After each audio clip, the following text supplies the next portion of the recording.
Welcome to Mr. Criminology, where we share for you to learn and succeed.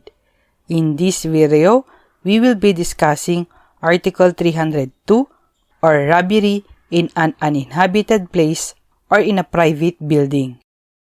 May tatlong elements upang maging liable sa article na ito.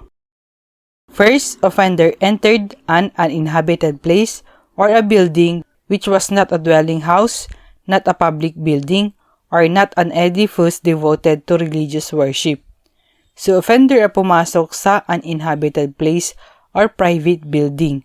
Kung inhabited place, public building or edifice devoted to religious worship, Article 299 po ang applicable at hindi Article 302.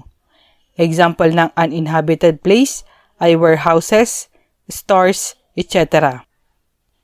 Second element, any of the following circumstances was present.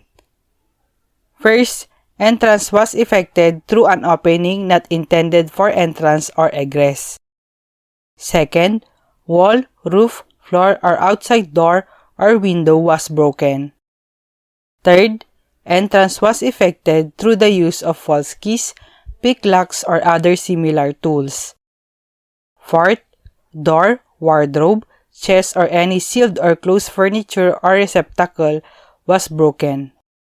Fifth, closed or sealed receptacle was removed even if the same be broken open elsewhere. Parehas po ito sa na-discuss natin sa Article 299.